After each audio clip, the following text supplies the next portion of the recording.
서울의 밤하늘을 집어삼킬 듯이 쏟아지는 폭우가 한울그룹 본사 55층 회장실의 통유리창을 사정없이 때리고 있었고, 그 소리는 마치 붕괴 직전에 제국이 지르는 비명처럼 날카롭게 울려 퍼졌다. 이서윤은 자신의 손에 들린 태블릿 PC 화면을 무표정한 얼굴로 내려다보고 있었지만 그녀의 속눈썹은 미세하게 떨리고 있었는데 화면을 가득 채운 붉은색 그래프들이 한울그룹의 주가가 바닥을 모르고 추락하고 있음을 잔인하게 보여주고 있었기 때문이다. 17년이라는 긴 세월 동안 강도진이라는 남자의 그림자로 살아가며 수많은 위기를 함께 넘겨왔지만 오늘처럼 그가 쌓아 올린 모든 것이 한순간에 무너져 내릴 위기에 처한 적은 단 한 번도 없었다. 거대한 집무실 안에는 빗소리와 함께 강도진이 내쉬는 무거운 한숨 소리만이 공허하게 감돌고 있었고, 서윤은 그 정막을 깨뜨리는 것이 두려워 숨조차 크게 쉴 수 없었다. 강도진은 창가에 서서 칠흑 같은 어둠 속에 잠긴 도시를 내려다보고 있었는데 그의 넓은 등은 평소보다 훨씬 작아 보였고 팽팽하게 당겨진 어깨 근육은 그가 현재 얼마나 큰 절망과 분노를 억누르고 있는지를 여실히 보여주고 있었다. 내부 고발자라는 가면을 쓴 최태석 전무의 비열한 공작으로 인해 그룹의 사활이 걸린 차세대 에너지 프로젝트의 기밀이 경쟁사로 유출되었고, 언론은 마치 기다렸다는 듯이 한울그룹의 부도덕성을 대서특필하며 강도진의 경영 능력을 맹비난하고 있었다. 서윤은 도진의 뒷모습을 바라보며 17년 전 고등학교 시절 처음 그를 마주했던 순간을 떠올렸는데, 그때의 그는 세상을 다 가진 듯 빛나는 소년이었지만 지금은 상처 입은 맹수처럼 고립되어 있었다. 그녀의 심장 깊은 곳에서 형언할 수 없는 통증이 밀려왔지만 비서실장이라는 직함이 주는 무게감 때문에 감정을 드러낼 수는 없었다. 책상 위에 놓인 유선 전화기에 붉은색 램프가 쉴 새 없이 깜박거리며 외부의 독촉을 알리고 있었지만 서윤은 수화기를 들지 않고 차갑게 식어버린 커피잔만을 만지작거리며 지금 당장 자신이 할 수 있는 일이 무엇인지 냉철하게 계산하기 시작했다. 홍보팀과 법무팀은 이미 통제불능 상태에 빠져 있었고 이사회의 늙은 여우들은 최태석의 편에 서서 내일 아침 열릴 긴급 주주총회에서 강도진의 해임안을 상정하기 위해 분주하게 움직이고 있다는 정보가 그녀의 비밀 라인을 통해 들어와 있었다. 도진을 지키기 위해서는 통상적인 방법으로는 불가능하며 판을 완전히 뒤집을 수 있는 충격적이고도 획기적인 카드가 필요하다는 결론에 도달한 서윤의 눈빛이 순간 서늘하게 빛났다. 그것은 그녀가 오랫동안 마음속 깊은 곳에 묻어두었던 금기시된 감정을 이용해야만 하는 위험한 도박이었으나 도진을 살릴 수만 있다면 자신의 모든 것을 걸 준비가 되어 있었다. 도진이 천천히 몸을 돌려 서윤을 바라보았을 때 그의 깊은 눈동자는 며칠 밤을 새운 탓에 붉게 충혈되어 있었고 평소에 단정하고 위험 있던 모습 대신 지독한 피로와 고독이 그 자리를 대신하고 있었다. 그는 쉰 목소리로 상황이 얼마나 악화되었는지를 물어왔고 서윤은 감정을 배제한 사무적인 어조로 최태석이 확보한 우호 지분의 비율과 여론의 악화 추이를 정확한 수치로 보고했다. 보고를 듣는 도진의 표정이 점점 더 굳어졌지만 그는 결코 당황하거나 나약한 모습을 보이지 않으려 애쓰고 있었는데 그 모습이 오히려 서윤의 가슴을 더욱 아프게 파고들었다. 그는 언제나 혼자서 모든 짐을 짊어지려 했고 그 누구에게도 자신의 약한 모습을 보이지 않으려 했지만 서윤은 알고 있었다. 지금 그가 서 있는 곳이 벼랑 끝이라는 것을, 그리고 그 벼랑 끝에서 그를 잡아줄 사람은 이 세상에 오직 자신뿐이라는 사실을 그녀는 뼈저리게 느끼고 있었다. 서윤은 들고 있던 태블릿 PC를 책상 위에 내려놓고 자신의 재킷 안주머니에서 미리 준비해두었던 두툼한 서류 봉투를 꺼내 들었는데 그 안에는 그녀가 지난 몇 년간 최태석의 뒤를 캐며 모아온 비자금 장부의 사본과 함께 또 다른 서류가 들어있었다. 그것은 도진에게 제안할 수 있는 마지막이자 유일한 해결책이었지만 동시에 그녀가 17년간 지켜온 비서로서의 선을 영원히 넘어야만 하는 돌이킬 수 없는 선택이기도 했다. 창밖에서 번개가 치며 순간적으로 집무실 내부를 하얗게 비췄고 그 찰나의 순간 서윤은 도진의 눈에서 스쳐 지나가는 두려움을 보았는데 그것은 회사를 잃을지도 모른다는 공포가 아니라 자신의 곁에 아무도 남지 않을지도 모른다는 근원적인 외로움이었다. 서윤은 더 이상 망설일 시간이 없음을 직감하고 천천히 그러나 단호한 발걸음으로 도진이 앉아있는 소파 맞은편으로 걸어갔다. 그녀가 자리에 앉자 도진은 의아한 눈빛으로 그녀를 바라보았고 서윤은 침착하게 호흡을 가다듬으며 봉투 속에 들어있는 서류의 내용을 설명하기 전에 먼저 그에게 한 가지 질문을 던졌다. 그녀는 회장님께서 이 위기를 타개하고 그룹을 지키기 위해서라면 그 어떤 대가라도 치를 각오가 되어 있으신지 물었고 도진은 잠시 침묵하더니 낮지만 힘 있는 목소리로 그렇다고 대답했다. 서윤은 그 대답을 듣는 순간 심장이 터질 듯이 뛰기 시작했지만 겉으로는 여전히 냉철한 비서실장의 가면을 유지한 채 봉투를 열어 첫 번째 문서를 꺼내 테이블 위에 올려놓았다. 그것은 최태석이 페이퍼 컴퍼니를 통해 횡령한 자금의 흐름도가 그려진 차트였고 도진은 눈을 크게 뜨며 서윤이 언제 이런 자료를 확보했는지 놀라움을 감추지 못했다. 하지만 서윤은 이것만으로는 부족하며 최태석을 완전히 매장하고 돌아선 주주들의 마음을 돌리기 위해서는 더 강력한 이슈가 필요하다고 덧붙였다. 도진은 서윤이 제시한 자료들을 꼼꼼히 훑어보며 그녀의 치밀함과 정보력에 감탄하는 한편 자신이 모르는 사이에 그녀가 얼마나 많은 위험을 감수하며 자신을 보호해왔는지를 깨닫고 복잡한 표정을 지었다. 그는 서윤에게 고마움과 미안함이 뒤섞인 눈빛을 보내며 이렇게까지 할 필요는 없었다고 말하려 했지만 서윤은 단호하게 그의 말을 끊으며 아직 보여드릴 것이 하나 더 남았다고 말했다. 그녀는 다시 봉투 깊숙한 곳에서 정성스럽게 작성된 계약서 한 장을 꺼내 들었는데 그 문서의 상단에는 혼인신고서라는 글자가 선명하게 인쇄되어 있었고 그 아래에는 전략적 파트너십을 위한 합의 사항들이 빼곡하게 적혀 있었다. 도진은 믿을 수 없다는 표정으로 서윤을 응시했고 방 안의 공기는 이전과는 전혀 다른 종류의 긴장감으로 팽팽하게 당겨졌다. 서윤은 흔들림 없는 목소리로 이 결혼이 가져올 파급 효과에 대해 설명하기 시작했는데 그녀는 자신이 가진 차명 지분과 우호 세력을 도진에게 양도함으로써 경영권 방어에 필요한 과반수를 확보할 수 있다고 분석했다.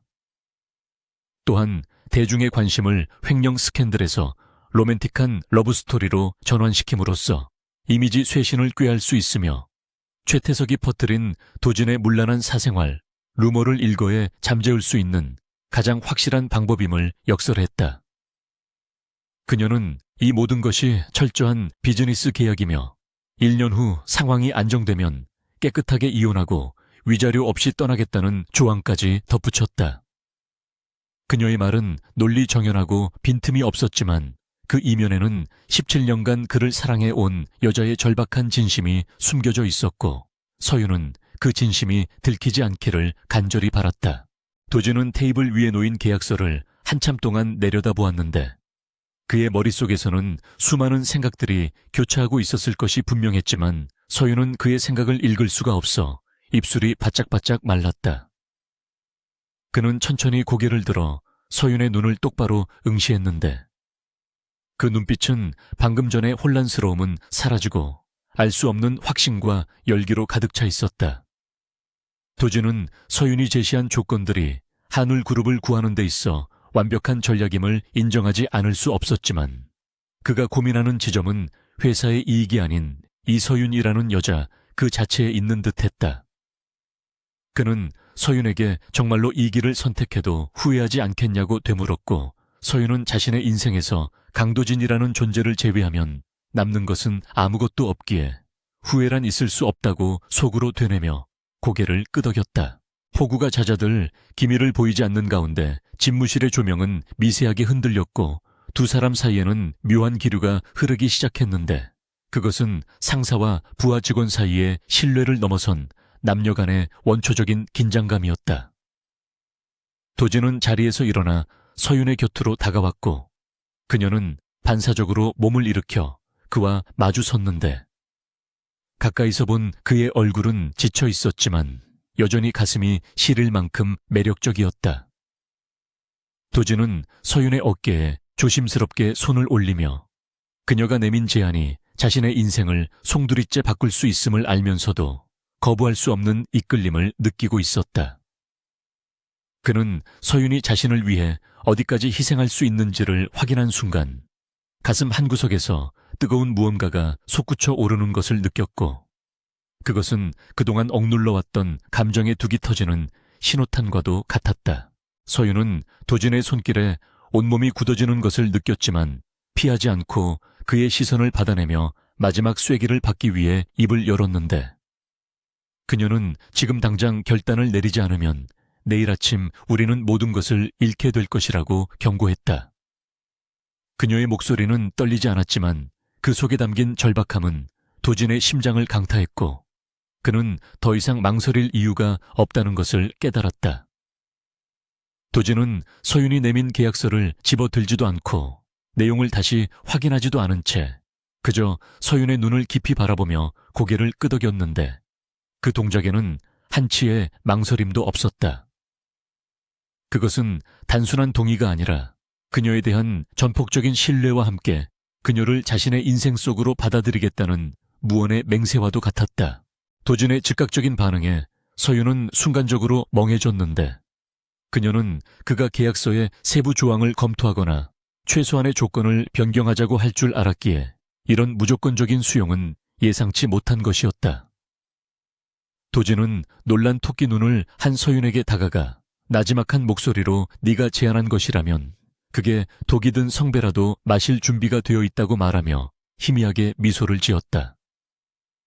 그 미소는 17년 전 학교 옥상에서 그녀에게 처음 보여주었던 그 찬란했던 미소와 닮아 있었고 서윤은 그 순간 17년의 짝사랑이 헛되지 않았음을 느끼며 울컥하는 감정을 애써 삼켰다.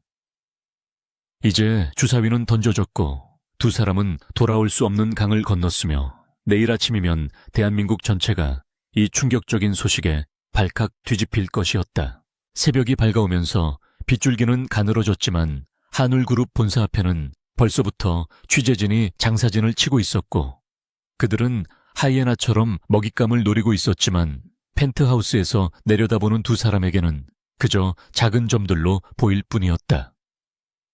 서윤은 도진의 지시에 따라 신속하게 보도자료를 작성하고 결혼 발표 기자회견을 준비하기 시작했는데 그녀의 손놀림은 그 어느 때보다 빠르고 정확했다. 도진은 자신의 넥타이를 메어주는 서윤의 손길을 묵묵히 받아들이며 거울 속의 자신과 그녀를 번갈아 바라보았는데 그 모습이 묘하게 잘 어울린다고 생각하며 씁쓸한 만족감을 느꼈다.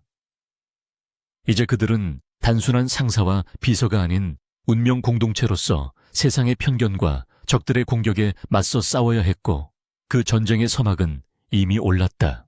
마침내 집무실 문이 열리고 두 사람이 나란히 걸어 나왔을 때 복도에 대기하고 있던 비서실 직원들은 경악을 금치 못했지만 도진과 서윤은 개의치 않고 엘리베이터를 향해 당당하게 걸어갔다. 엘리베이터의 문이 닫히고 밀폐된 공간에 단둘이 남게 되자 도진은 서윤의 손을 슬며시 잡았는데 그의 손은 크고 따뜻했으며 거칠어진 서윤의 손을 부드럽게 감싸 안았다. 서윤은 소스라치게 놀라 손을 빼려 했지만 도진은 더욱 힘주어 그녀의 손을 잡으며 이제부터는 연기를 해야 하니 미리 연습해두는 것이 좋겠다고 장난스럽게 속삭였다. 하지만 서윤은 그의 귀끝이 붉게 달아올라 있는 것을 놓치지 않았고 이 계약 결혼이 단순한 비즈니스로 끝나지 않을 것 같은 불길하고도 설레는 예감에 심장이 요동쳤다. 1층 로비에 도착하여 수많은 카메라 플래시 세례를 받으며 걸어나가는 순간 서윤은 현기증을 느꼈지만 옆에서 든든하게 지켜주는 도진의 존재 덕분에 무너지지 않고 버틸 수 있었다. 도진은 마이크 앞에 서서 단호하고 자신감 넘치는 목소리로 이서윤 실장과의 결혼을 발표하며 그녀가 자신의 유일한 연인이자 평생의 반려자임을 세상에 공표했다.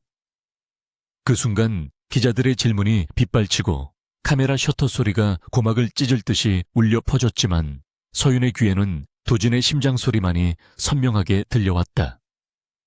이것은 17년 짝사랑의 끝이 아니라 예측할 수 없는 거대한 폭풍우 속으로 들어가는 새로운 시작이었고, 그녀는 이제 자신의 운명을 도진에게 완전히 맡기기로 결심했다.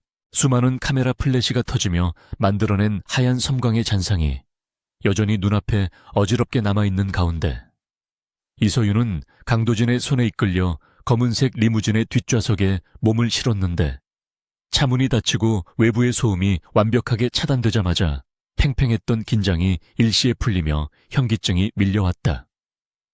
방금 전 기자회견장에서의 선언은 단순히 언론을 잠재우기 위한 쇼가 아니라 그녀의 인생을 송두리째 뒤흔들 거대한 도박의 시작이었기에 서윤은 떨리는 손을 애써 감추기 위해 무릎 위에 얌전히 포개어 놓았다.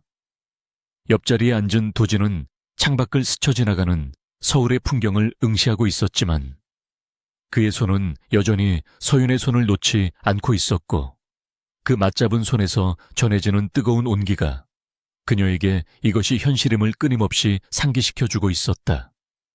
서윤은 조심스럽게 손을 빼내려 했지만 도진은 마치 그녀가 도망이라도 갈까봐 걱정하는 사람처럼 더욱 단단히 손가락을 얽어매며 고개를 돌려 그녀를 바라보았다. 도진의 깊은 눈동자가 서윤의 흔들리는 시선을 사로잡았고, 그는 낮은 목소리로 이제부터가 진짜 전쟁이니 마음 단단히 먹어야 한다고 말하며 그녀의 흐트러진 앞머리를 다정하게 정리해 주었는데, 그 손길이 너무나 자연스러워 서윤은 순간 숨이 멎을 뻔했다. 그는 비서실장으로서의 이서윤이 아닌 자신의 아내가 될 사람으로서 그녀를 대하고 있었고, 그 낯선 다정함은 서윤에게 설렘보다는 두려움에 가까운 감정을 불러일으켰다. 17년 동안 철저하게 지켜왔던 공적인 관계가 단 몇 시간 만에 무너져 내리고 사적인 영역이 침범당하는 상황에서 서윤은 자신이 과연 감정을 들키지 않고 1년이라는 시간을 버텨낼 수 있을지 확신할 수 없었다. 하지만 그녀는 곧바로 마음을 다잡으며 이것은 회사를 살리기 위한 비즈니스일 뿐이라고 스스로에게 되뇌었고, 지금 당장 해결해야 할 이사회의 늙은 늑대들을 떠올리며 차가운 이성을 되찾으려 노력했다. 같은 시각 한울그룹 본사 대회의실에는 긴급 소집된 이사들과 주주들이 웅성거리는 소리로 가득 차 있었는데, 그들의 표정에는 불안과 호기심 그리고 탐욕이 뒤섞여 기이한 분위기를 자아내고 있었다. 상석에 앉아있던 최태석 전무는 붉게 상기된 얼굴로 넥타이를 거칠게 풀어헤치며 방금 전 방송을 통해 보도된 강도진의 결혼 발표 뉴스를 믿을 수 없다는 듯이 테이블을 주먹으로 내리쳤다. 그는 이번 에너지 프로젝트 기밀 유출 사건을 빌미로 강도진을 경영 일선에서 물러나게 하고 자신이 그 자리를 차지할 완벽한 시나리오를 구상해 두었으나 갑작스러운 결혼 발표가 모든 계획을 헝클어뜨리고 있었다. 여론은 이미 재벌 3세의 갑질과 무능력 논란에서 세기의 로맨스로 급격하게 선회하고 있었고, 주가 폭락을 우려하던 소액 주주들조차 경영권 안정을 이유로 강도진을 지지하는 쪽으로 돌아서고 있다는 보고가 실시간으로 들어오고 있었다. 최태석은 끓어오르는 분노를 억누르며 자신의 곁에 있는 추종 세력들에게 눈짓을 보내 강도진이 회의장에 들어서는 즉시 경영 능력 부재와 사생활 문제를 결부시켜 공격하라고 지시했다. 그는 이 결혼이 국면 전환을 위한 얄팍한 속임수임을 간파하고 있었고, 그 틈을 파고들어 이서윤의 출신 성분이나 과거를 문제 삼아 이사들의 보수적인 성향을 자극할 심산이었다. 회의실의 육중한 문이 열리고 강도진과 이서윤이 나란히 들어서자 소란스러웠던 장내는 순식간에 찬물을 끼얹은 듯 조용해졌는데, 두 사람에게서 뿜어져 나오는 압도적인 아우라가 좌중을 압도했기 때문이었다. 도진은 평소보다 훨씬 당당하고 위험 있는 태도로 상석을 향해 걸어갔고, 그 옆을 지키는 서윤은 더 이상 그림자 같은 비서가 아니라 그룹의 안주인으로서 손색 없는 기품을 보여주고 있었다. 도진이 의장석에 앉자마자 최태석은 기다렸다는 듯이 자리에서 일어나 날카로운 목소리로 지금 회사가 절체절명의 위기에 처해 있는데 한가하게 결혼 노름이나 하고 있을 때냐며 포문을 열었다. 그는 주주들이 원하는 것은 낭만적인 사랑 이야기가 아니라 폭락한 주가를 회복시킬 구체적인 대책이라며 책상을 두들겼고 동조하는 몇몇 이사들이 웅성거리며 분위기를 험악하게 몰아갔다. 하지만 도지는 전혀 동요하지 않고 차가운 미소를 지으며 이 결혼이야말로 한울그룹의 가장 강력한 지배구조, 안정화 방안이라고 응수했다. 그는 서윤이 확보하고 있던 우호 지분과 자신의 지분이 합쳐짐으로써 경영권 방어가 완벽하게 이루어졌음을 선포했고, 이는 곧 외부 세력의 적대적 인수 합병 시도를 원천 봉쇄한다는 의미였다. 서윤은 자리에서 일어나 미리 준비한 프레젠테이션 자료를 화면에 띄우며 침착하고 논리적인 어조로 현재의 위기 상황을 타개할 구체적인 로드맵을 제시하기 시작했다. 그녀는 최태석 측이 예상치 못한 부분, 즉 내부 감사 시스템의 강화와 투명 경영위원회 설치를 제안하며 은연중에 이번 기밀 유출 사건의 배후에 내부자가 있음을 암시하는 발언을 했다. 그녀의 날카로운 지적에 최태석의 얼굴이 흑빛으로 변했고 좌불안석이 된 그의 측근들은 서로의 눈치를 보며 식은땀을 흘리기 시작했다. 서윤은 17년간 회사의 모든 실무를 총괄해온 경험을 바탕으로 이사들이 궁금해하는 재무적 리스크와 법적 문제들에 대해 완벽한 답변을 내놓았고, 그녀의 전문성과 카리스마에 적대적이었던 이사들조차 고개를 끄덕이며 수긍하는 분위기로 돌아섰다. 회의가 진행될수록 주도권은 완전히 강도진과 이서윤에게 넘어갔고, 최태석이 준비했던 공격 카드들은 무용지물이 되어버렸는데, 이는 두 사람의 호흡이 마치 오랫동안 맞춰온 톱니바퀴처럼 완벽했기 때문이었다. 도진은 서윤의 설명을 뒷받침하며 강력한 리더십을 보여주었고, 서윤은 도진의 권위를 세워주면서도 실질적인 해결책을 제시하여 이사회의 신뢰를 회복하는 데 결정적인 역할을 했다. 결국 이날 이사회는 강도진 회장의 재신임안을 만장일치로 통과시켰고, 최태석은 패배감을 맛보며 이를 갈아야 했다. 회의가 끝나고 이사들이 퇴장하는 가운데 도진은 최태석에게 다가가 나지막하게 경고했는데, 그의 눈빛은 서늘하기 그지없어 최태석조차 움찔하며 뒤로 물러설 수밖에 없었다.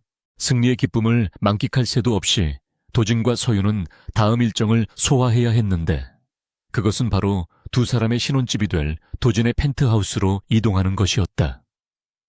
회사 로비를 빠져나와 다시 채오르자 긴장이 풀린 서윤은 급격한 피로감을 느꼈지만, 이제부터 시작될 사적인 공간에서의 대면이 더욱 큰 부담으로 다가왔다. 차가 강남의 화려한 야경을 뚫고 한강이 내려다 보이는 최고급 주상복합 아파트로 들어서는 동안 차 안에는 어색한 침묵만이 감돌았다.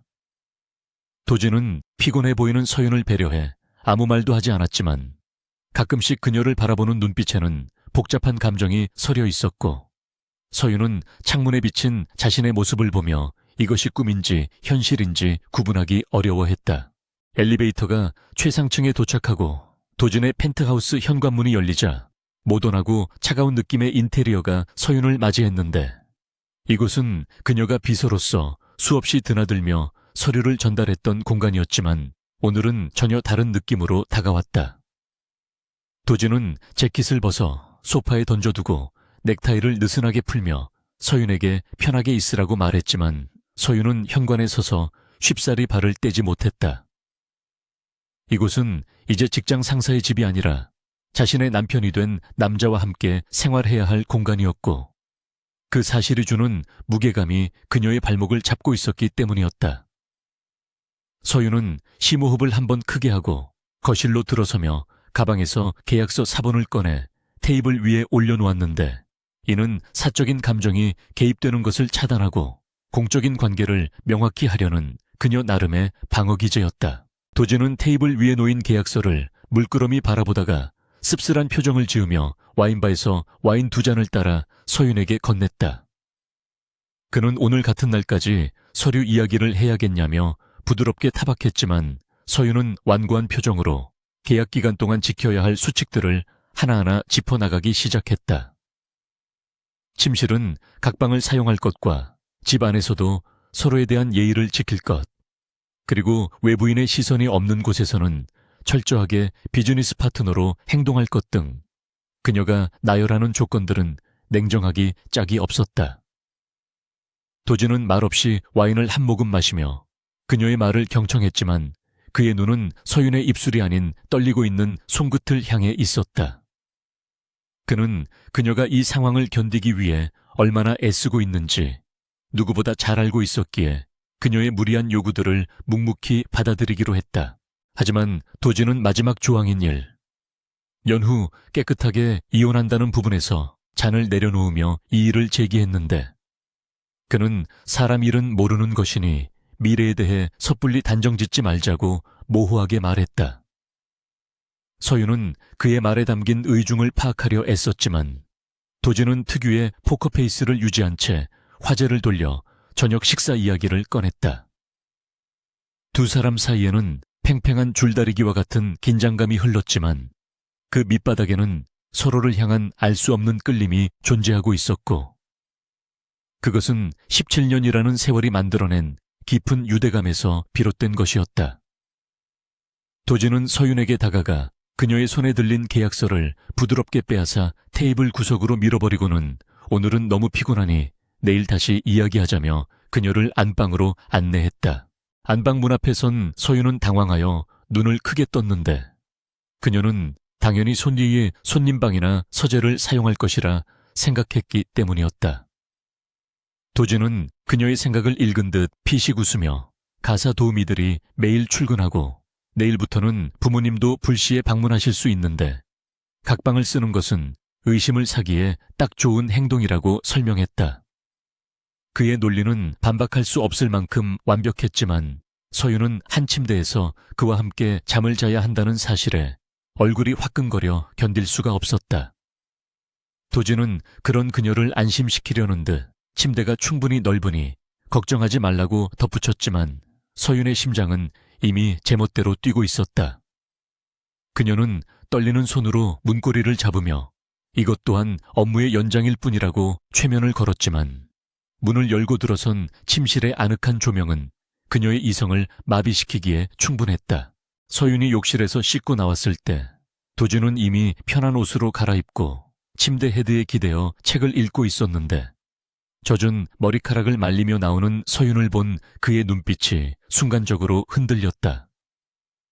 화장기 없는 민낯에 헐렁한 잠옷을 입은 서윤은 회사에서의 냉철한 비서실장이 아닌 청초하고 연약한 여인의 모습이었고 도진은 목이 타는 것을 느끼며 시선을 책으로 돌렸다. 서윤은 침대 반대편 끝에 조심스럽게 누워 등을 돌리고 누웠지만 등 뒤에서 느껴지는 도진의 존재감 때문에 온 신경이 곤두서 있었다. 방 안에는 시계 초침 소리와 두 사람의 숨소리만이 들려왔고 그 정막 속에서 서윤은 17년간 숨겨왔던 사랑이 혹여나 잠꼬대로라도 튀어나올까봐 입술을 깨물며 잠을 청했다. 도진은 서윤의 고른 숨소리가 들려올 때까지 잠들지 못하고 뒤척였는데 그는 17년 전 고등학교 도서관에서 서윤을 처음 보았던 날을 회상했다. 그때부터 지금까지 그의 시선은 항상 서윤을 향해 있었지만 그룹의 후계자라는 무거운 짐과 그녀를 위험에 빠뜨리지 않으려는 과잉보호가 두 사람 사이를 가로막고 있었다.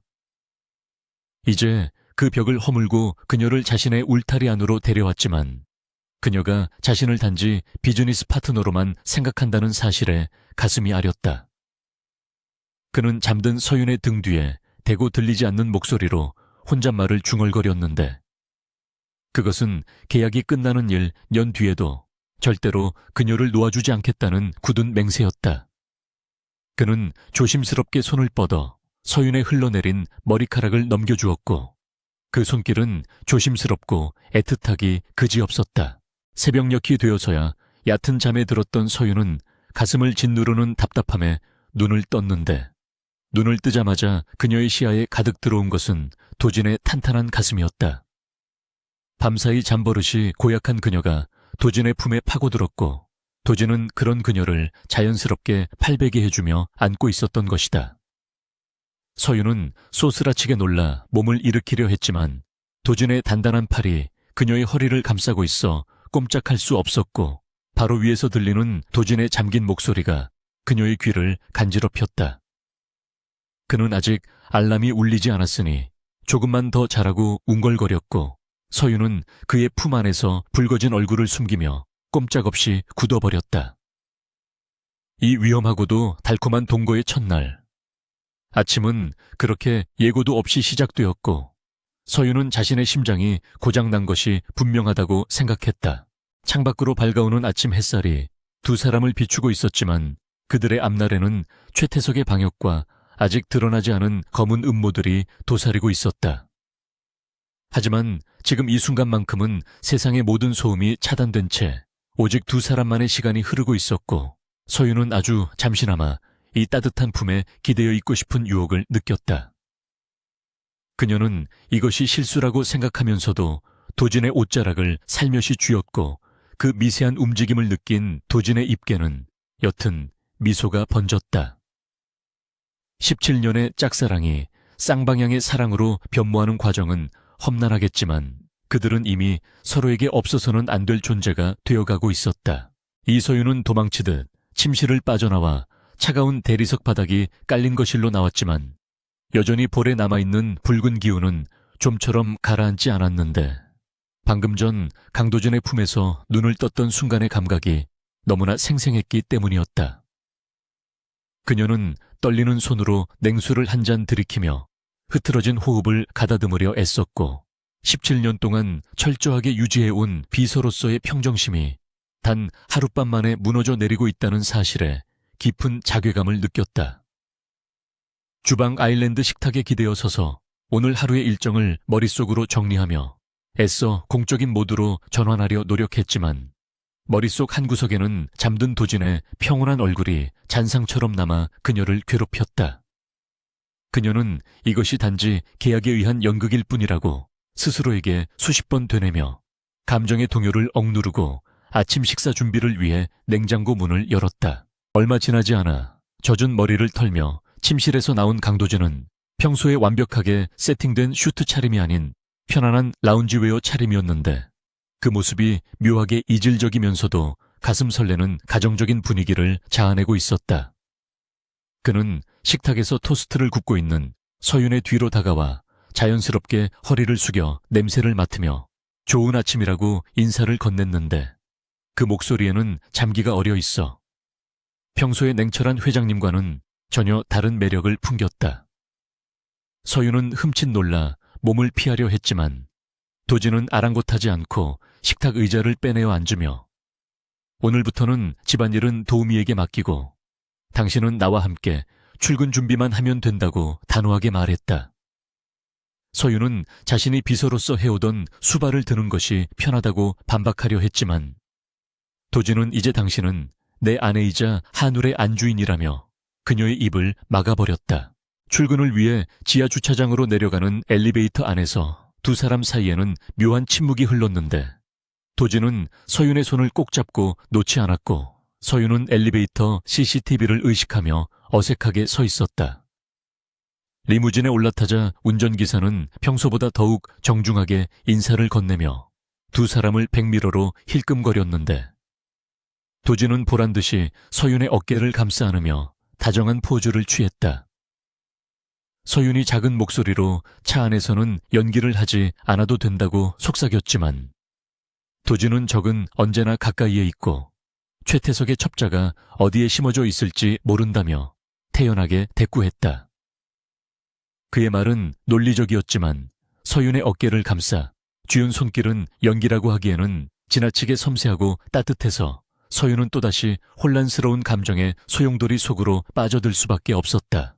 한울그룹 본사 로비에 도착하여 차 문이 열리는 순간 수많은 직원들의 시선이 두 사람에게 집중되었는데 어제와는 확연히 달라진 공기가 피부로 느껴졌다. 도진과 서윤이 팔짱을 끼고 로비를 가로질러 전용 엘리베이터로 향하는 동안 직원들은 허리를 깊이 숙여 인사했고 그들의 눈빛에는 호기심과 경외심 그리고 부러움이 뒤섞여 있었다. 서윤은 17년 동안 이 로비를 수없이 지나다녔지만 도진의 옆자리에서 나란히 걷는 것은 처음이었기에 발걸음 하나하나가 구름 위를 걷는 듯 비현실적으로 느껴졌다. 도진은 긴장한 서윤의 손등을 가볍게 토닥이며 고개를 들어 당당하게 앞을 보라고 속삭였고, 그의 든든한 지지는 서윤에게 무엇과도 바꿀 수 없는 용기를 주었다. 회장실에 도착하자마자 서윤은 습관처럼 도진의 커피를 타기 위해 탕비실로 향하려 했지만 도진이 그녀의 손목을 낚아채며 제지했다. 그는 서윤을 자신의 책상 옆에 새로 마련된 고급스러운 자리로 안내하며 이제부터 커피 심부름이나 일정 관리는 수행 비서에게 맡기고 당신은 나와 함께 경영 전반에 대한 의사결정을 내려야 한다고 강조했다. 서윤은 자신의 자리가 도진과 마주보는 위치에 있다는 사실에 당황했지만 책상 위에 놓인 명패에는 비서실장이 아닌 전략기획본부장 겸 회장 부인이라는 직함이 새겨져 있었다. 그것은 도진이 그녀를 단순히 계약 결혼의 파트너가 아니라 자신의 권력을 공유하는 진정한 동반자로 인정했다는 의미였기에 서윤은 가슴 한구석이 벅차오르는 것을 느꼈다. 오전 내내 이어진 회의에서 최태석 전무 측은 서윤의 과거 행적과 학력을 문제 삼으며 흠집을 내려 시도했지만 서윤은 도진의 옆에서 완벽한 논리와 데이터로 그들의 공격을 무력화시켰다. 그녀는 단순히 회장의 아내라는 타이틀 뒤에 숨지 않고 17년간 쌓아온 실무 경험과 통찰력을 바탕으로 날카로운 지적을 이어갔고 참석한 임원들은 그녀의 능력에 혀를 내두르며 인정할 수밖에 없었다. 도진은 회의 내내 서윤을 흐뭇하게 바라보며 그녀가 발언할 때마다 고개를 끄덕여 힘을 실어주었고 두 사람의 완벽한 파트너십은 최태석의 입지를 더욱 좁게 만들었다. 회의가 끝나고 최태석이 분을 사귀지 못하고 회의실을 나가는 모습을 보며 서윤은 처음으로 통쾌한 승리감을 맛보았다. 점심시간이 되자 도진은 서윤을 이끌고 회사 근처의 유명한 레스토랑으로 향했는데 이는 대외적으로 두 사람의 다정한 모습을 노출시키기 위한 전략적인 행보였다. 레스토랑에 들어서자마자 사람들의 이목이 집중되었고 곳곳에서 스마트폰 카메라 셔터 소리가 들려왔지만 도진은 전혀 신경 쓰지 않고 서윤을 에스코트하며 가장 잘 보이는 창가 자리로 안내했다. 그는 직접 메뉴를 고르고 서윤의 접시에 음식을 덜어주는 등 지극정성으로 그녀를 챙겼는데 그 모습이 너무나 자연스러워 서윤조차 그가 연기를 하고 있다는 사실을 잠시 잊을 정도였다. 서윤은 도진에게 이렇게까지 할 필요가 있냐고 물었지만 도진은 당신을 위해서라면 이보다 더한 것도 할 수 있다며 의미심장한 미소를 지었다. 식사를 마치고 돌아오는 차 안에서 서윤은 도진에게 어제 자신의 제안을 왜 그렇게 쉽게 받아들였는지 다시 한번 물어보고 싶은 충동을 느꼈지만 차마 입 밖으로 내지 못했다. 그녀는 도진이 단순히 회사를 구하기 위해 자신을 선택했다고 믿고 싶었지만 그의 눈빛과 행동에서 느껴지는 진심이 자꾸만 그녀의 판단을 흐리게 만들었다. 도진은 창밖을 바라보며 무심한 듯 던진 한마디가 서윤의 심장을 쿵 내려앉게 만들었는데 그는 내가 믿을 수 있는 사람은 세상에 너 하나뿐이라고 낮게 읊조렸다. 그 말은 서윤에게 있어 그 어떤 사랑 고백보다 더 무겁고 진정성 있게 다가왔으며 그녀가 17년 동안 그를 지켜온 이유를 다시 한번 확인시켜 주었다. 오후에는 다가오는 창립기념 리셉션에서 입을 드레스를 고르기 위해 청담동의 최고급 부티크를 방문했는데 디자이너는 서윤을 보자마자 영감이 떠오른다며 호들갑을 떨었다. 서윤이 피팅룸에서 화려한 이브닝 드레스로 갈아입고 커튼을 걷고 나왔을 때 소파에 앉아 잡지를 보던 도진의 손이 멈칫하며 시선이 고정되었다. 짙은 네이비색 드레스는 서윤의 하얀 피부와 완벽한 조화를 이루며 그녀의 우아하고 고혹적인 매력을 극대화시켰고 도진은 잠시 말을 잃은 채 그녀를 멍하니 바라보았다. 서윤은 도진의 뜨거운 시선에 얼굴이 붉어져 고개를 숙였지만 도진은 자리에서 일어나 천천히 그녀에게 다가와 정말 아름답다고 속삭였다. 거울 속에 비친 두 사람의 모습은 마치 동화 속의 왕자와 공주처럼 완벽해 보였지만 서윤의 마음속은 복잡하기 그지없었는데 그녀는 이 모든 행복이 1년 뒤면 사라질 신기루라는 사실을 잊지 않으려 노력했다. 도준은 서윤의 목에 다이아몬드 목걸이를 직접 걸어주며 거울을 통해 그녀와 눈을 맞추었는데 그의 눈빛에는 소유욕과 애정이 가득 담겨 있었다. 서윤은 그의 손길이 목덜미에 닿을 때마다 전율을 느꼈지만 동시에 죄책감도 밀려왔는데 그것은 자신이 도진의 위기를 이용해 억지로 그의 옆자리를 차지한 것은 아닌가 하는 자격지심 때문이었다. 하지만 도진은 그런 그녀의 마음을 아는지 모르는지 시종일관 다정한 태도로 그녀를 대하며 이 순간을 즐기고 있는 듯했다. 부티크를 나와 집으로 돌아오는 길에 갑자기 소나기가 쏟아지기 시작했는데 차창을 때리는 빗소리가 두 사람 사이의 침묵을 더욱 무겁게 만들었다. 도진은 피곤한지 눈을 감고 있었고 서윤은 그런 그의 얼굴을 몰래 훔쳐보며 17년 전 비 오는 날 우산을 씌워주던 소년 강도진을 떠올렸다. 그때나 지금이나 그는 그녀의 우산이 되어주고 있었지만 서윤은 자신이 언제까지 그 우산 아래 머물 수 있을지 확신할 수 없었다. 그녀는 도진이 잠든 틈을 타 조심스럽게 손을 뻗어 그의 손등 위에 살짝 올려놓았는데 닿을 듯 말 듯한 그 접촉만으로도 가슴이 벅차올라 눈물이 날 것만 같았다. 집에 도착하여 저녁 식사를 마친 후 서윤은 서재에서 밀린 업무를 처리하고 있었는데 도진이 따뜻한 우유 한 잔을 들고 들어왔다.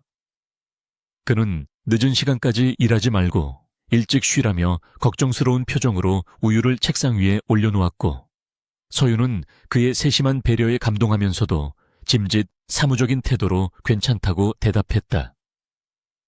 도진은 서윤의 맞은편 의자에 앉아 그녀가 일하는 모습을 한참 동안 지켜보았는데 그 시선이 너무나 집요해서 서윤은 도저히 서류에 집중할 수가 없었다.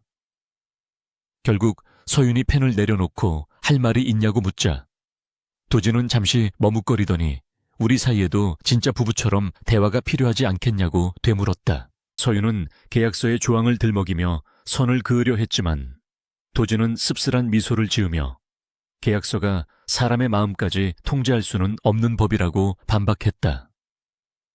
그는 서윤에게 다가가 책상 위에 놓인 그녀의 손을 잡으며 17년 동안 곁에 있어줘서 고마웠고 앞으로의 1년도 잘 부탁한다고 진심 어린 어조로 말했다. 서윤은 그의 말에 담긴 무게감에 압도되어 아무 대답도 하지 못했고 도진은 그런 그녀의 손등에 가볍게 입을 맞추고 서재를 나갔다. 홀로 남겨진 서윤은 자신의 손등에 남은 그의 온기를 느끼며 멍하니 앉아 있었는데 그녀의 마음속 벽에 미세하지만 분명한 균열이 생기기 시작했다. 그날 밤 서윤은 침대에 누워 뒤척이며 잠을 이루지 못했는데 옆자리에 누운 도진의 규칙적인 숨소리가 자장가처럼 들리면서도 한편으로는 심장을 뛰게 하는 알람처럼 느껴졌기 때문이었다. 도진은 잠결에 자연스럽게 팔을 뻗어 서윤을 끌어안았고 서윤은 거부하지 않고 그의 품에 안겨 눈을 감았다. 그녀는 이 따뜻한 온기에 중독되어가는 자신이 두려웠지만 지금 이 순간만큼은 내일의 걱정을 잊고 그의 품에서 안식을 찾고 싶었다. 창밖의 빗소리는 잦아들었지만 두 사람의 마음속에는 걷잡을 수 없는 폭풍이 몰아치고 있었고 이 완벽한 연극은 점점 더 현실과 환상의 경계가 모호해지고 있었다. 최태석 전무의 방역은 예상보다 훨씬 더 비열하고 치졸한 방식으로 시작되었는데 그는 정면 승부 대신 이서윤의 과거를 조작하여 언론에 유포하는 흑색 선전을 선택했다. 아침부터 인터넷 포털 사이트와 증권가 정보지에는 한울그룹 회장의 신데렐라가 사실은 유흥업소 출신이라거나 학력을 위조했다는 터무니없는 루머들이 들불처럼 번져나가고 있었다. 비서실 직원들은 당황하여 어쩔 줄 몰라 하며 실시간 검색어 순위를 보고하고 있었지만 당사자인 서윤은 차가운 표정으로 모니터를 응시하며 이 모든 것이 최태석이 파놓은 덧침을 직감하고 있었다. 그녀는 자신의 명예가 실추되는 것보다 이로 인해 강도진의 판단력이 흐려지거나 그룹의 이미지가 타격을 입는 것을 더 우려하고 있었기에 흔들리는 직원들을 다독이며 법무팀에 강력한 대응을 지시했다. 강도진은 집무실에 들어서자마자 책상 위에 놓인 태블릿 PC를 집어 던질 듯이 분노하며 당장 해당 언론사들을 상대로 소송을 제기하고 최태석을 찾아가 단판을 짓겠다고 길길이 날뛰었다. 그는 평소의 냉철함을 완전히 잃어버린 채 서윤을 모욕하는 댓글 하나하나에 예민하게 반응하고 있었는데 이는 그가 서윤을 얼마나 소중하게 생각하는지를 역설적으로 보여주는 것이었다. 서윤은 흥분한 도진의 앞을 가로막으며 지금 우리가 감정적으로 대응하면 그것이야말로 최태석이 원하는 그림이라며 그를 진정시키려 노력했다. 그녀는 도진의 어깨를 잡고 눈을 맞추며 자신은 이런 삼류 소설 같은 루머에 상처받지 않을 만큼 강한 사람이니 제발 자신을 믿고 기다려달라고 간곡하게 부탁했다. 서윤의 침착한 태도에 도진은 거친 숨을 몰아쉬며 겨우 이성을 되찾았지만 그의 눈빛은 여전히 분노로 이글거리고 있었고 주먹 쥔 손은 하얗게 질려 있었다.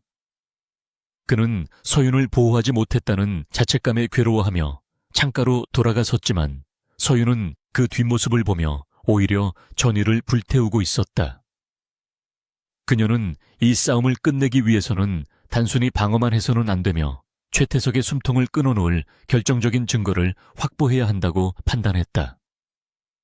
서윤은 도진 몰래 자신의 개인 휴대전화를 꺼내 오랫동안 연락을 끊고 지냈던 정보원에게 메시지를 보냈는데 그것은 최태석의 비자금 금고주기로 알려진 인물과의 접선을 요구하는 내용이었다.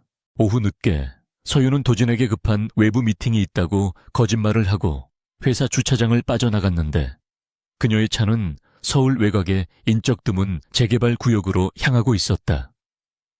비가 추적추적 내리는 날씨 탓에 도로는 미끄러웠고 잿빛 하늘은 금방이라도 무너져 내릴 듯이 낮게 깔려 있어 불길한 예감을 더해주고 있었다. 서윤은 백미러를 통해 뒤따라오는 차량이 없는지 수시로 확인하며 운전했는데 17년 동안 비서로 일하며 익힌 감각이 누군가 자신을 미행하고 있다는 신호를 보내고 있었기 때문이었다.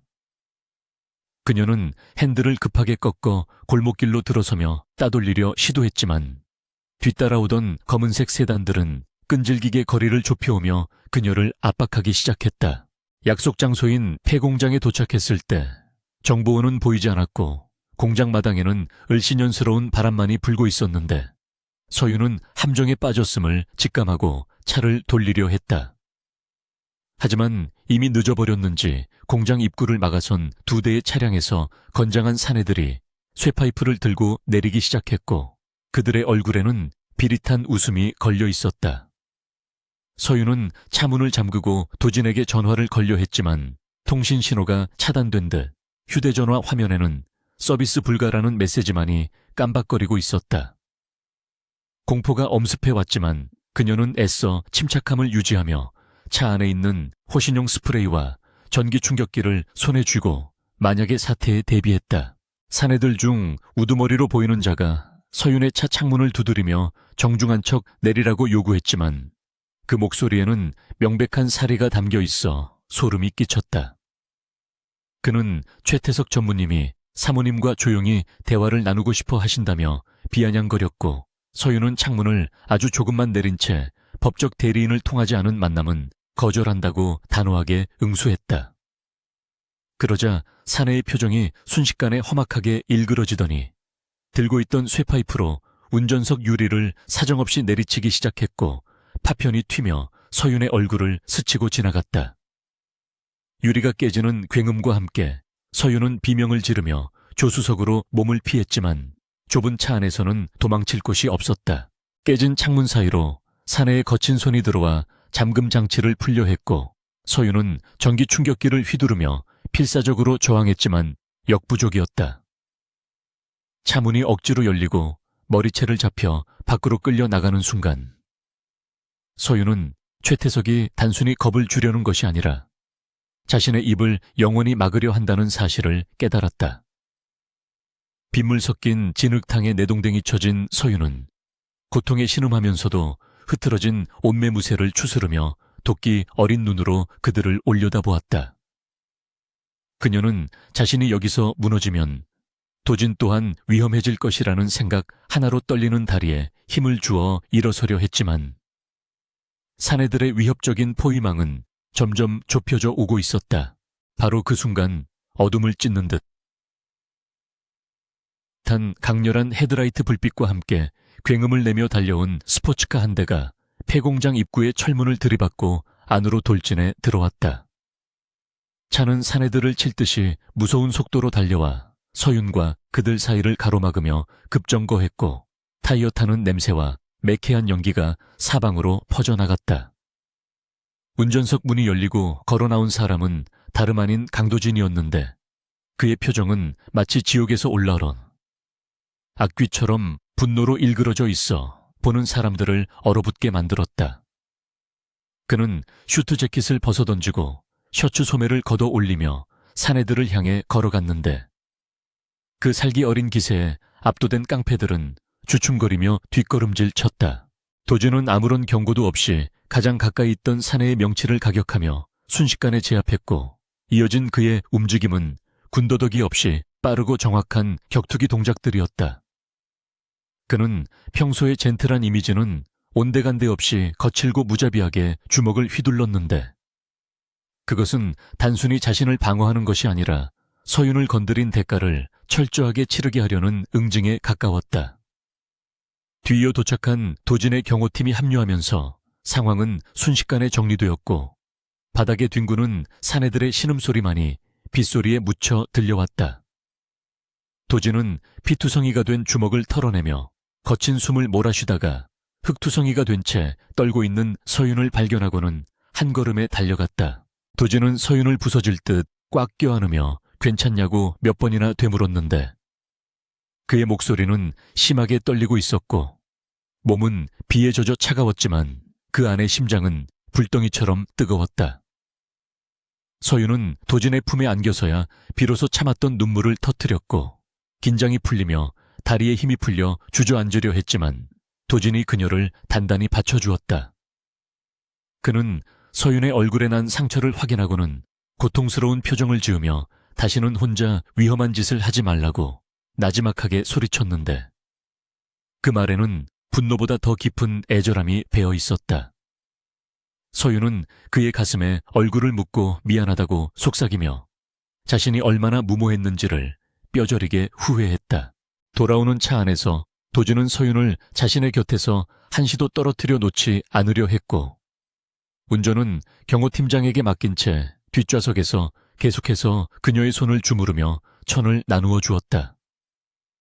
차 안의 공기는 무거웠지만 두 사람 사이에는 말로 표현할 수 없는 깊은 유대감이 형성되어 있었고 그것은 생사를 오가는 위기를 함께 넘긴 사람들만이 공유할 수 있는 감정이었다. 도진은 서윤에게 왜 나를 믿지 않고 혼자 해결하려 했냐고 질책했지만 서윤은 당신을 흙탕물에 끌어들이고 싶지 않았다는 진심을 털어놓으며 그의 눈을 바라보았다. 그 순간 도진은 서윤의 입술에 거칠게 키스하며 더 이상 나를 위한다는 핑계로 자신을 희생하지 말라고 경고했고 서윤은 그의 격정적인 감정에 압도되어 그저 고개를 끄덕일 수밖에 없었다. 집에 도착하자마자 도진은 서윤을 안아들고 욕실로 향했고 따뜻한 물을 받아 직접 그녀의 몸에 묻은 진흙과 핏자국을 닦아주기 시작했다. 서윤은 부끄러움도 잊은 채 그의 세심하고 조심스러운 손길에 몸을 맡겼는데 도진의 손이 상처 부위에 닿을 때마다 그의 미간이 찌푸려지는 것을 볼 수 있었다. 그는 구급 상자를 가져와 서윤의 뺨에 난 생채기에 연고를 발라주고 밴드를 붙여주며 이 상처 하나하나를 최태석에게 갚아주겠다고 다짐하듯 중얼거렸다. 서윤은 그런 도진의 손을 잡으며 복수보다 더 중요한 것은 우리가 무사하다는 사실이라고 그를 위로했지만 도진의 눈 속에는 이미 차가운 복수의 칼날이 서 있었다. 서윤은 젖은 옷을 갈아입고 도진이 건네준 따뜻한 차를 마시며 안정을 되찾았지만 오늘 겪은 일련의 사건들을 되짚어보며 최태석이 감추려 했던 것이 무엇인지 곰곰이 생각했다. 그들이 그녀를 납치하려 했던 것은 단순히 겁을 주기 위함이 아니라 그녀가 가지고 있다고 믿는 어떤 결정적인 증거를 빼앗기 위함이었을 것이라는 추론에 도달했다. 서윤은 폐공장에서 몸싸움을 벌이던 중 깡패 두목의 주머니에서 떨어진 USB 메모리를 몰래 챙겼던 것을 기억해내고 떨리는 손으로 재킷 주머니를 뒤졌다. 다행히 흙투성이가 된 USB는 주머니 깊숙한 곳에 안전하게 들어있었고 서윤은 이것이 최태석을 파멸시킬 판도라의 상자가 될 것임을 직감했다. 도진은 서윤이 건넨 USB를 노트북에 연결하고 내용을 확인하기 시작했는데 그 안에는 최태석이 해외 페이퍼 컴퍼니를 통해 비자금을 조성하고 정치권 로비를 시도한 내역이 고스란히 담겨 있었다. 암호화된 파일들을 하나씩 풀어갈 때마다 도진의 표정은 경악에서 확신으로 바뀌어갔고 이 증거라면 최태석뿐만 아니라 그와 결탁한 이사들까지 모조리 쓸어버릴 수 있다는 결론을 내렸다. 서윤은 비록 위험한 도박이었지만 자신의 무모한 행동이 헛되지 않았음에 안도하며 긴 한숨을 내쉬었다. 이제 그들에게 남은 것은 이 증거를 가장 효과적으로 터뜨려 적들을 일망타진하는 마지막 한 방뿐이었다. 밤이 깊어가는 시각 도진은 서윤을 침대에 눕히고 이불을 덮어주며 오늘은 아무 생각 말고 푹 자라고 말했지만 서윤은 그의 손을 잡고 가지 말라고 붙잡았다. 오늘 겪은 공포가 다시금 밀려오는 듯 그녀의 눈동자는 불안하게 흔들리고 있었고 도진은 그런 그녀를 두고 차마 발길을 돌릴 수 없었다.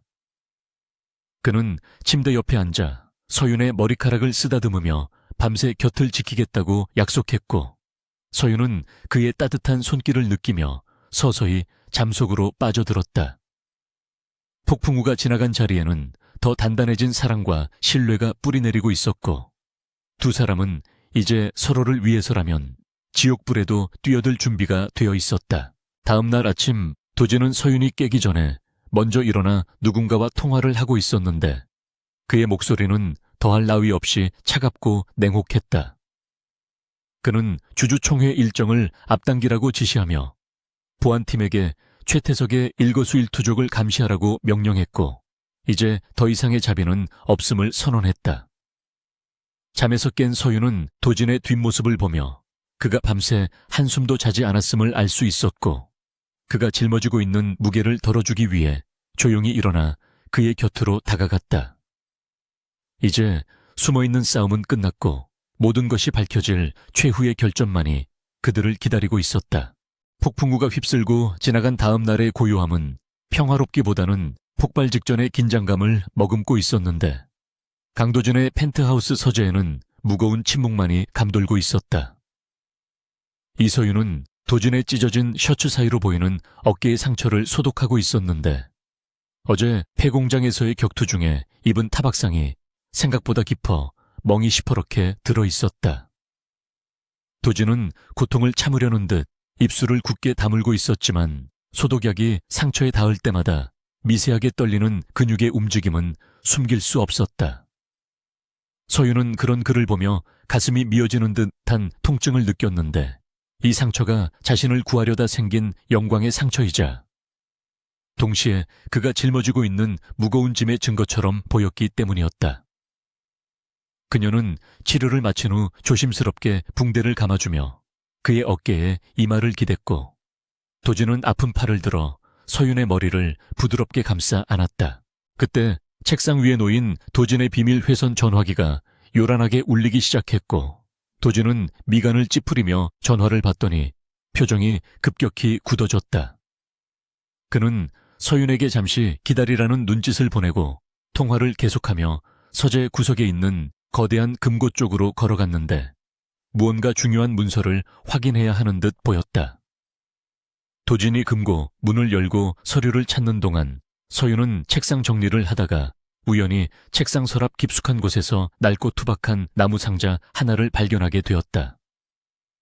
모던하고 세련된 도진의 취향과는 전혀 어울리지 않는 그 상자는 세월의 흔적이 역력히 묻어 있었고 모서리가 닳아 있어 누군가가 오랫동안 어루만진 손때가 묻어 있음을 짐작게 했다.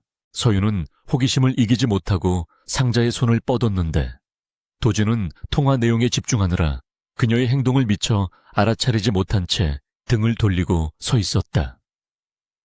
상자의 뚜껑을 여는 순간 오래된 종이 냄새와 함께 알 수 없는 그리움의 향기가 피어올랐고 그 안에는 잡동사니처럼 보이는 물건들이 가득 들어 있었다.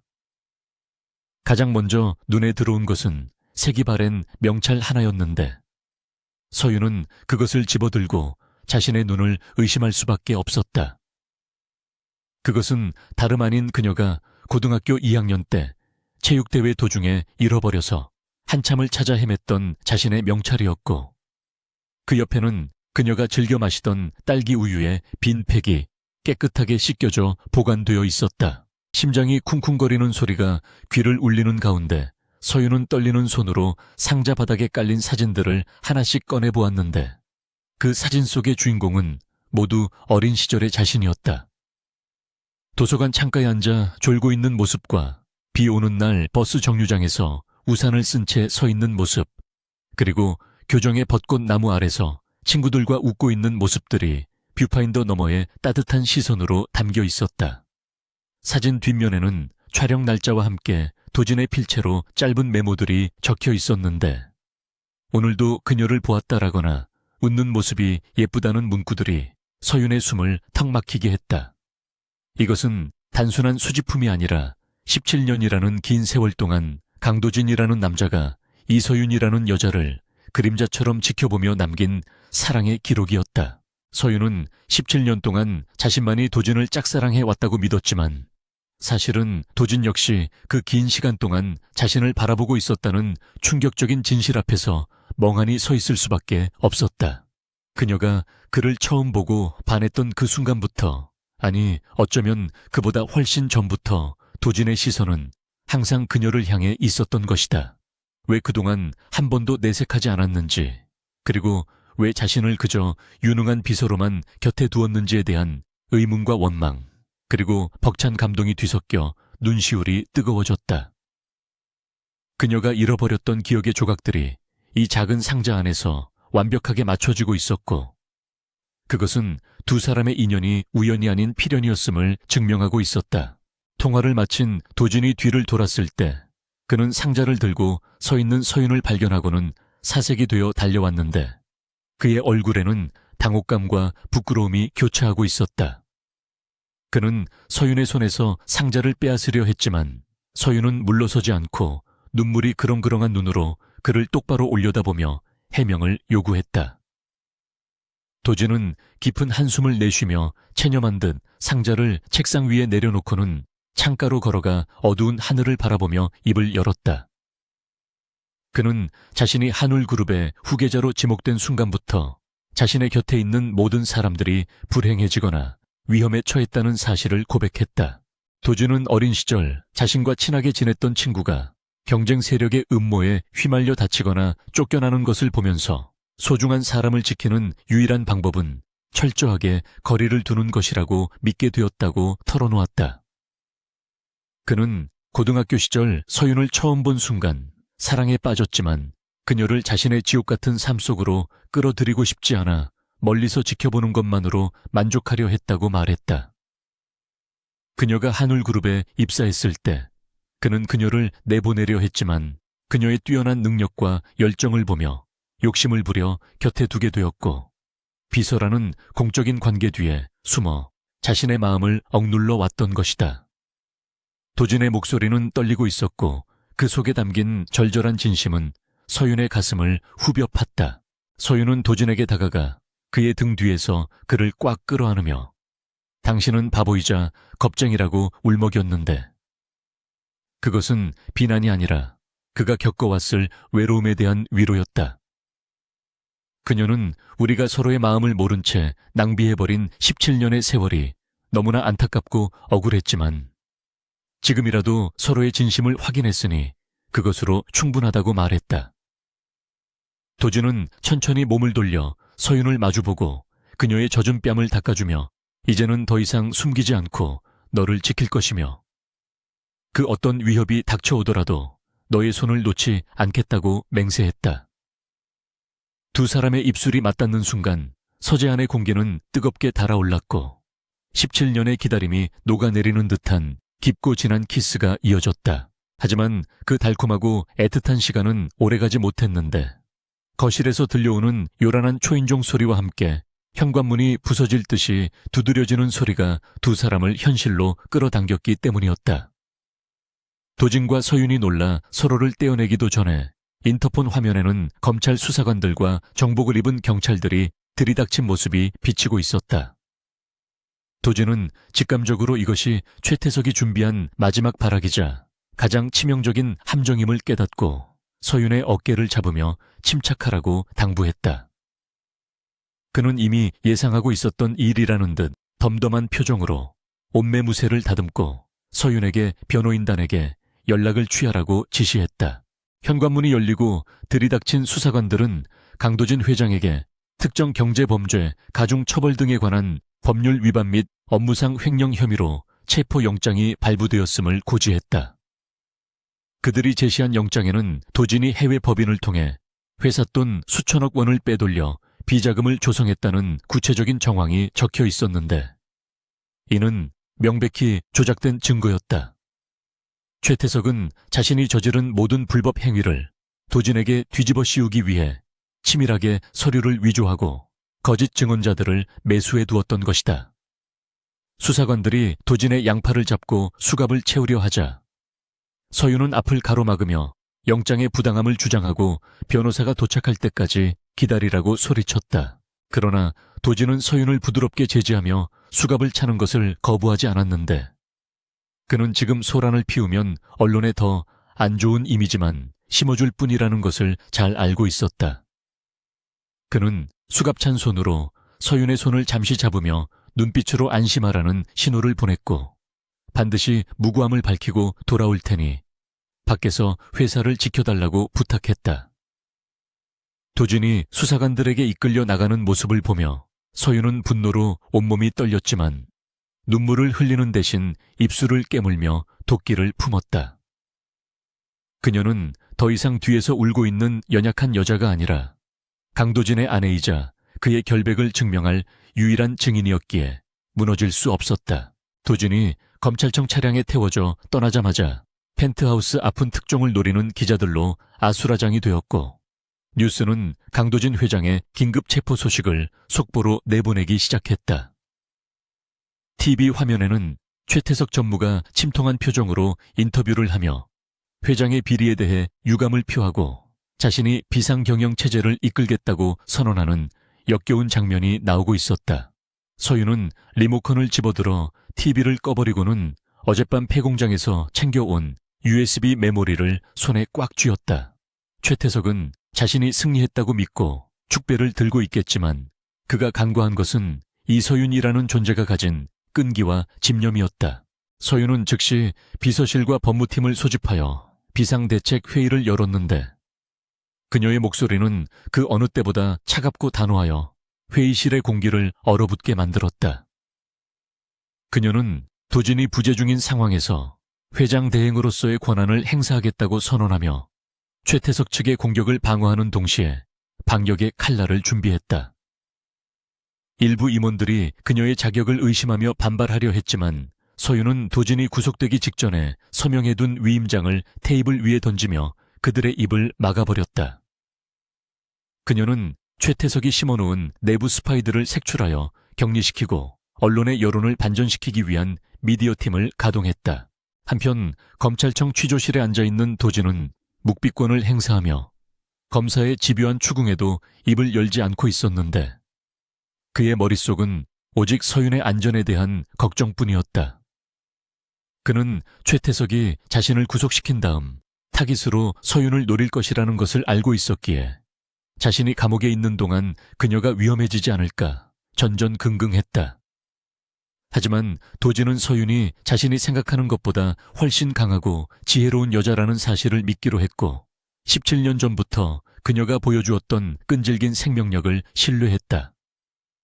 그는 차가운 시멘트 벽을 바라보며 최태석이 자신의 발등을 찍게 될 결정적인 순간을 기다리며 조용히 미소를 지었다. 서윤은 밤새도록 USB에 담긴 암호화된 파일들을 분석하며 최태석의 자금 흐름을 추적했는데 전문가들의 도움을 받아 마침내 꼬리가 밟히지 않게 세탁된 자금의 최종 종착지가 최태석의 차명 계좌임을 밝혀냈다. 이 결정적인 증거는 도진의 혐의를 벗겨줄 뿐만 아니라 최태석을 파멸의 구렁텅이로 몰아넣을 핵폭탄급 위력을 가지고 있었다. 서윤은 창밖으로 밝아오는 새벽빛을 바라보며 피로에 젖은 눈을 비볐지만 그녀의 눈빛은 형형하게 빛나고 있었다. 이제 남은 것은 이 진실을 세상에 폭로하고 도진을 구해내는 것뿐이었고, 그녀는 그 무대를 다가오는 임시 주주총회장으로 정했다.